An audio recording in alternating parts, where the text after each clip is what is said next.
For the past few years, Ricky Gervais, Stephen Merchant, and Karl Pilkington have been meeting regularly for a series of pointless conversations. This is one of them. Testing. Is that all right? Hello and welcome to the Ricky Gervais Show with me, Ricky Gervais, Stephen Merchant. Hello. And the little round-headed buffoon that is Karl Pilkington. All right.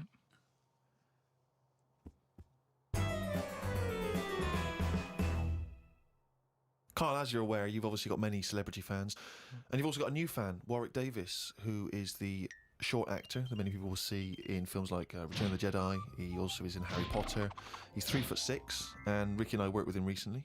And far from asking us about the many celebrity names that we've worked with, the only person he was interested in talking about, of course, Mr. K. Pilkington. He wanted to meet you, Karl. Yeah. Well, is he all right to get on with? Why wouldn't he be? Just because sometimes when people aren't normal, it's Sorry? No, I just mean when someone, like, I've met a few little people in my time. The one that I met a little fella once, and he was all right. He got drunk really quick, but he was all right. But it took me by surprise, only because, like I've said about when I met Steve for the first time, it's only that same thing. And then if I lived with the little fella, I'm sure we'd get on a storm. What do you mean when you met There's Steve? a TV show waiting to happen. Things wear off. That's like the world, isn't it? And it's the same with the little fella you're talking about. First time I see him, I'd be a little bit like, oh, what do you say? Whereas once you get to know him, I'm sure he'd be a lovely little fella. I don't know where to start, Steve. But Warwick asks, really, what are your thoughts on short people, particularly in entertainment? Because, of course, they've, throughout the ages, made an appearance, particularly in fiction. Tom Thumb, of course, the Oompa Loompas. What do I think of them? He's just wondering, I suppose, what your take is. They're all right. I mean, when I was on jury duty, every day I'd sort of see one pop in, and he'd be sort of struggling getting on the chair. And he'd sort of, he wasn't struggling in a way that he felt uncomfortable. He'd obviously climbed a lot of chairs in his time, and this was just another one. And watching him, it just makes you think. You go, I should appreciate that I don't have that problem every time I have to sit down and what have you. But I don't think it's that bad. If I had to pick being really tall or really small, I'd go for the really small one because, the world's a more interesting place for him, isn't it? Everything's bigger.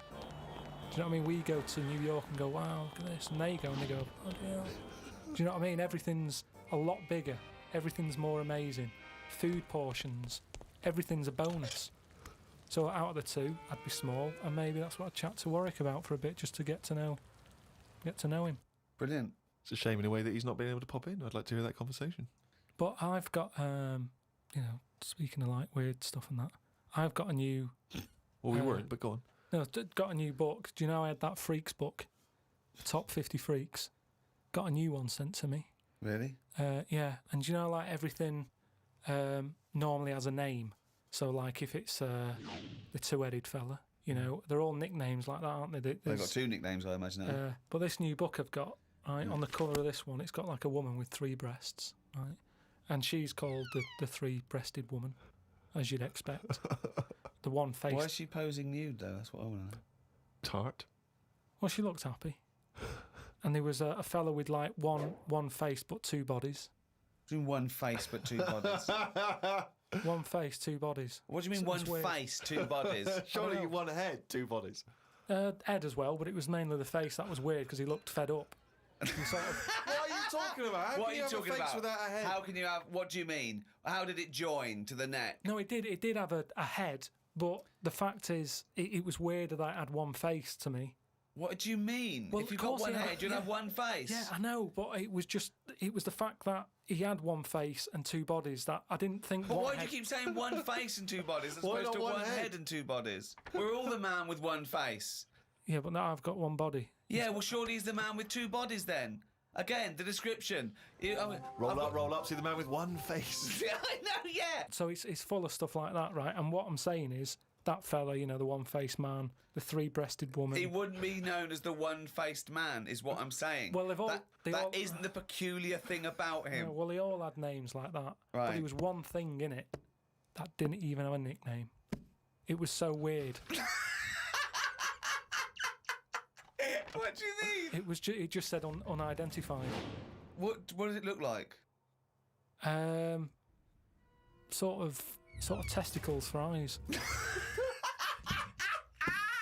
That's. It just reminded me when you were What do talking you about mean strange. testicles for eyes? And what is it? Did he have a normal body? I didn't even look at that. Oh, No, so that's what I'm saying though. You're attracted to the oddness of the thing, and that's what I was saying about Warren when he walks in. Warwick.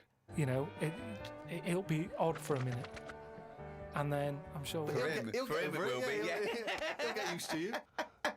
I've got my head round it a bit more, and the way that there's loads of people in the world, and yet you don't see people with like dangly eyes more often.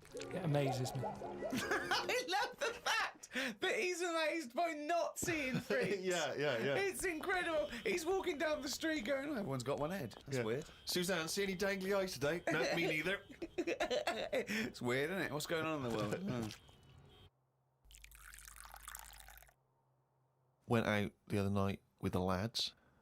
You know, there's a few of us, you know, young, free and single. Must look like the Swingers. Oh, it was pretty. It looked like a boy band had gone out. It looked like, Really? It looked like, you know, NSYNC had hit the streets. Right. Yeah. Excellent. A friend of mine said, let's go to a club. Right, I haven't been to a nightclub for a long time. Actually, I haven't been. Is that because your glasses steam up when you walk in out of the cold? That is a problem in the winter. I genuinely, it's very difficult to make a good impression when as you walk in, your glasses steam up straight away, and you know you got to take them off and clean them and stuff, and then you know you get a bit On dirty. your white fronts, you pull your white fronts up Yeah. through the jeans, Yeah. clean them on that. or the back of a girl's dress. But we cruised down to the club. It's one of those big sort of London super clubs, and it's a bit of a queue. I think it's a bit of a chore. But we're queuing up, we're in good spirits, we're looking at it. It sounds pretty funky, we can hear the music coming out. You know, been in the queue for quite a while, 20, 25 minutes. Forget it. 25 minutes. Well, yeah, we were pretty excited by this point. The doorman says, hello lads. I said, yeah, we're coming please. He went, no you're not. I went, Really? "What?" He said, you're not coming in. And he just immediately lifted the little rope and sent us away from the queue, right? And we were slightly perplexed, we were dumbfounded. We didn't know what to do. It was like, this couldn't be happening, it didn't make sense. We just queued up what was going on. And so my friend said, well, we got to find out why he's not going to let us in. So he goes back over. I thought what you wanted to do. You wanted to tie him up with logic. That'll show a bouncer. Exactly. Yeah, show him how educated you are and how you can win an argument and make him look stupid. You'll be in that club in no time. That's what they appreciate. They love that. Because what they respect is being made to look like a fool. Yeah, exactly. So we went over and... They really look up to intellectuals. Exactly, yeah. So one of our mates goes over and he says, why didn't you let us in? And he went, because you didn't have any girls with you. Now, I'll tell you this. That's kicking you when you're down. Because when you're out on a Saturday night trying to get into a club to meet women, and the reason you're not allowed to go in a club to meet women is because you haven't got any women with you, that's just salt in the wound. It's so humiliating. So, a friend of mine says that there's a VIP entrance over there. There was like a woman with a clipboard, you know, the guest list. Separate entrance. She said, you know, you've got a little bit of profile, Steve. Why don't we try and use your... You ran out and got your Golden Globe in your Emmy. Yeah, exactly. Well, I always carry, you know, some of my cuttings with me. Yeah. And I felt a bit self-conscious about that. I was thinking, I'm not into this, you know, it's a bit awkward. But he said, look, don't worry, you just stand here. Just stand here, just like you're having a conversation. I'll go over, I'll point him out, I'll go, oh, there's Steve Merchant over there, at the office or whatever. Oh, God, Steve! So I thought, well, the thing is, we were out, and I was a bit frustrated, and I thought, you know, we may as well try everything. So I stand there, and my friend goes over, and he has a word, and he comes back, and he says, it's fine. She can't let us in the VIP entrance because she's not allowed, but what she can do is walk us to the front of the queue, right? You can walk in front of the queue and explain. So I think, okay, fine. Oh, God. So we walk past everyone else, right, to the front of the queue, right? She goes up to the guy, she says, this is Steve Merchant office. The guy goes, I know he is, we're not letting him in. Oh, God! Oh, God! By now, of course, some people have recognised me, so they're trying to have my photo taken. So there's people inside the line that's being allowed in the club. I've got to lean across the rope to have my photo taken with them, even though I'm not allowed in the club. So they go, all right, this is Steve. They're having the photos taken, right? Camera phones and that. They're going into the club where the music, the party's kicking off. I'm outside waiting for the next chump who wants to have his photo taken. I mean, it was mental. So, That's unbelievable. I was furious, and then one guy, I remember he was chatting, and he goes, "Oh yeah, brilliant! I love the podcast and all that stuff. I love. Is Karl with you?" I said, "Oh, Karl's not out here." And his girlfriend, she went, "Who's that?" And he went, "Oh, it's just Steve Merchant. He does the office. He does thing." And she went, Who cares? Who are you, Bruce Forsyth?" And it's that thing when suddenly I'm being humiliated and embarrassed by someone's girlfriend. I never asked for that. I never asked for her opinion on me. I'm sorry if I don't impress you, if I'm not sufficiently famous for you, but it's not my fault. It's your girlfriend who brought it up. It was like I'd gone over to her and tried to show off, and she was annoyed. So by now I was just furious. Oh, so I God. thought, forget this. Well, I was walking down the street, and there's a group of builders sitting down having a cup of tea. One of them goes, "All right, Rick." I went, "All right, mate." The other one went, "Not as fat as on telly." I went, "Oh, thanks. Not as fat as on telly." So he went with, "Well, you are fat, but you look even fatter on telly." He didn't say, "Oh God, you don't look fat at all," or "Oh, you look big on telly, but you don't look fat." Just went with, "Not as fat as on telly." And there's nothing I could say, but cheers, mate. Now, when you said cheers, mate, did you say that because you were... Because I'd say cheers, mate, because I'd be a little bit scared of them. No, I'd be it was worried about the like repercussions. sarcasm, and I laughed after. Yeah. So you can get away with sarcasm with working class blokes. I'm a little bit more secure with a working class male No. than you, aren't I? I'm terrified of them. I feel like they're going to turn on me at any minute. You don't feel confident sort of backing in a lorry driver? Terrified. Oh, right. Because okay. if I did, he'd probably lean out and just go and get your dad, mate. Yeah, not you. Fuck off, I'm not interested. Not you. Yeah. Oh, he's only gonna read it down.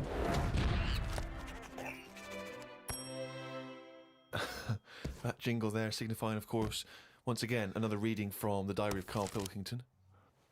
Now, of course, for those of you who have not been keeping abreast of Karl's medical complaints, just bring us up to speed, Karl. You had to go into hospital because previously you'd had... I've been in and treatment. out, honestly. I've been in and out of that hospital just with kidney problems, really painful and what have you. And He had kidney stones, all right? No, but sorted. seriously. I had a bit of a lie-in today because I have to get up early for my operation tomorrow. Not only have I got to have tubes shoved up my knob, but I also have to get up at 5:50. Suzanne said I could have what I want for my last dinner. It's not your last dinner, you're going for an operation. Yeah, but you can't take things for granted these days. Oh, I had shepherd's pie and peas. Suzanne made it from scratch. As nice as it was annoying. Because making stuff from scratch means loads of pots, and it's my job to do the washing up. So much as the food was nice, there was loads of pans and that. People who get their last dinner on death row don't have to wash up. Got up at 5:55. You were supposed to be getting up at 5:50 on the other page. You were 5 minutes late getting up. He's often late. Often late. Got to the hospital and had to wait in the waiting room. There was another 9 people in there waiting to be sorted. I got called in. They sat me on a bed and took all my details down. 5 minutes later, I'd been knocked out.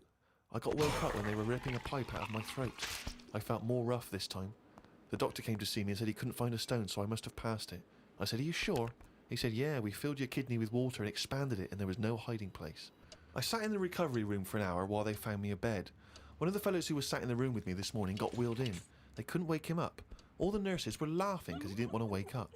I bet they were laughing at me when I was in the theatre. Someone told me they totally strip you when they're operating. I would have looked like the alien on the Boswell incident. Boswell! It's quite a nice analogy if it weren't for the fact that you said Boswell. It's The Roswell incident.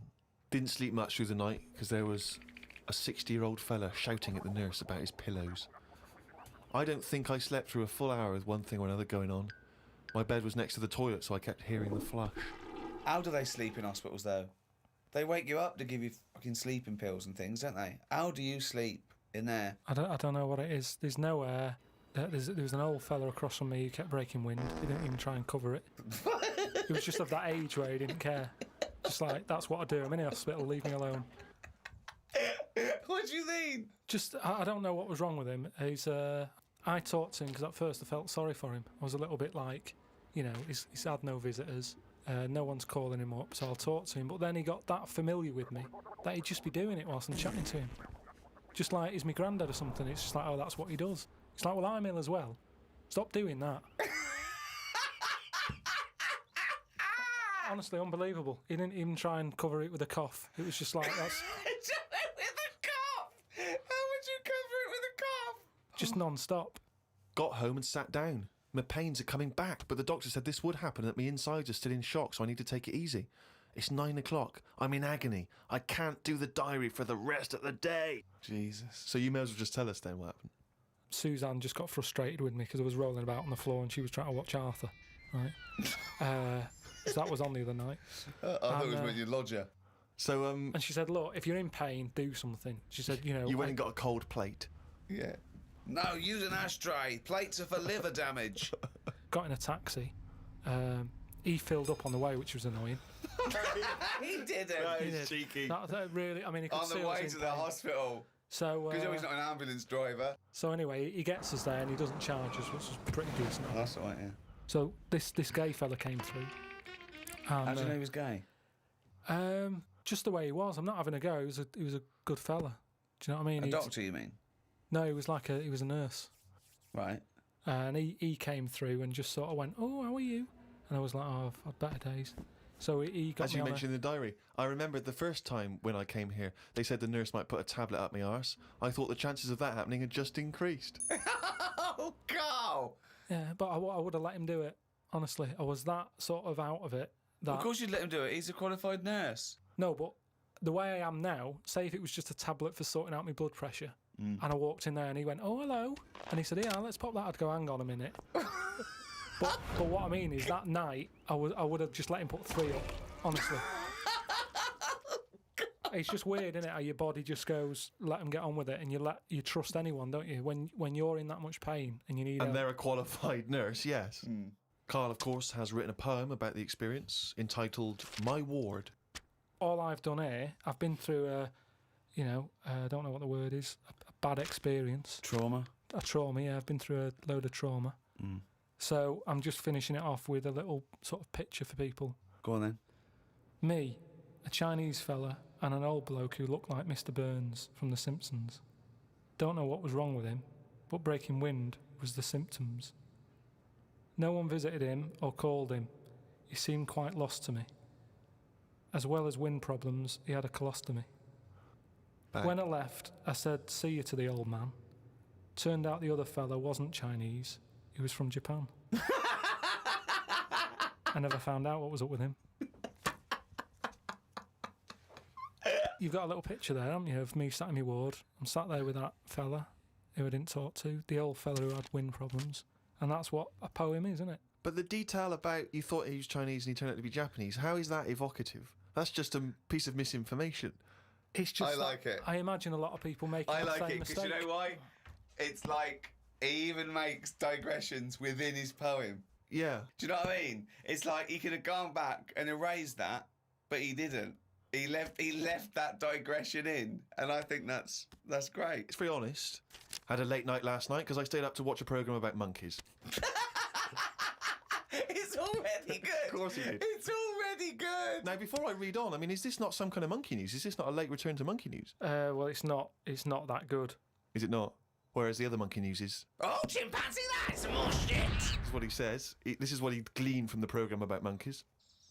It sat on a bridge and wanted stuff off people to walk over the bridge. What? So it was acting as some kind of toll booth, This was is it? ridiculous. No, it was a bridge in like the jungle. Oh, shut the fuck up. And it's a monkey that sat on a bridge, and a lot of tourists go through the area. No, it's a monkey look at them. who realised that if he sits there, he'll get stuff because it look like it's a cute little chimp begging. No, but every time. Yeah, because you give a monkey, I'm as bad as him now. If you give a chimpanzee a banana, and he starts realising that humans have things to give. Yeah, but it's all Squirrels sorts of learn stuff. that. But you don't go, you wouldn't say, went to the park, there's squirrels waiting at the gate. You have to give them a toll to go in. They're only going to give them a nuts. They come up to you every time. You fucking idiot. Went to bed after watching it and fell asleep thinking about it on the bridge right now. It's a bit bad, really, because the monkey should work harder for its food. It made me remember the slug I saw yesterday that was eating bird poo. Nobody would ever help a slug with food like they do with ducks and monkeys. A slug's life is pretty bad. The only time they come out of their den is when it's raining. Den. So even their days out are depressing. It is. Do you know what I mean? No. It is like, it's a horrible thing to be, innit? A slug. I love him talking about what is it like to be a slug. No, just because like the monkey, even though it's been quite aggressive, everyone was like, "Oh, give it some water," and it was well like kitted out. It had like chocolate bars, bottled water, some like fizzy stuff, and all that. An iPod. It was listening to Monkey News. It could have had one if it wanted one. It was getting away with murder on that bridge, and that's just because it was furry. Yeah, if that was like a blob, like a slug, there's no way people would be that friendly towards it. And it just annoys me how you get this pecking order for like no matter what creature you are, favouritism. And that slug was only eating that bird poo because it wasn't being offered stuff. If it was offered toffees or whatever. Well, it's just sad, isn't it? It's come to that. That's what its life has come to. Yeah, but it's not. As was mollusk raining, like that's I said. down on its fucking luck. It didn't live in a big country house, No, and its but wife it left is. it. The I kids was went. It started hitting the watching bottle. it, and I kind of thought, and look, they do only come out in the rain, and it's depressing, and it'll probably get killed in a bit. And that was its last meal. I just Last meal. But it people wouldn't don't care. prefer steak and chips, Carl. It No, but doesn't a leaf. have. It must like a leaf or at the end of the day, it's an insect. They love a It's leaf. not an insect. Well, it's part of that gang. It's part of that. No, it's part of They that. hang out together. They hang out It's not. together. Why do you think it's part of that Because gang? it knocks about in the woods in the same place as a spider does. But what I'm saying is they're eating boring stuff because that is what's It's in not their boring area. stuff to them. They're not. I have no opinion of it at all. They take in sustenance. No, but where you are is what you eat. When I'm in London, I'll have beans on toast for lunch. On holiday, what? Tapas? Go on, I'll have a bit. So it's whatever you eat, what's in that area. Suzanne went off to work and I went to the shop to buy some envelopes. The shop was empty, but the fella behind the counter was on the phone and just kept talking even though he could see I was waiting. I started to count backwards from 20. When I got to 6, he hung up and served me. I won't use the shop again. Question, why count backwards from 20? So he's thinking, what's going to happen at 1? If I start counting from 1, he's going, well, let him carry on. What, out loud? So not really loud, but like more of a mouth action so he could see who was doing it. Do you know, like Sorry, you just started miming counting backwards to a man in a shop. He's on the phone. The shop Yes. is empty. I Yes. thought he'd like me custom. He could have served me and stay on the phone. Even though I don't like that, at least he's still doing what he needs to do. I'd have said, working in a sorry, shop. can I just get these, please? Yeah. Well, I stood there and I thought, it's annoying me now. My kidneys aching and I started to get a bit of a sweat on. So I thought, right, I'm going to give him 20 seconds, and if he hasn't got off the phone, I'm leaving. Again, You are giving one yourself, of the strangest people. it's just giving yourself a thing. I could have been stood there for Free. ages. He's one of the strangest people who's free to walk. Yeah. It's the about streets. No, I set myself a little target, and I thought I don't want to waste another 30 seconds in here. I'll give him 20. It worked. He served me at 6. But it didn't work. Yeah, but did he do it because you were doing that, or did he finish his phone call? I don't know. I was busy counting.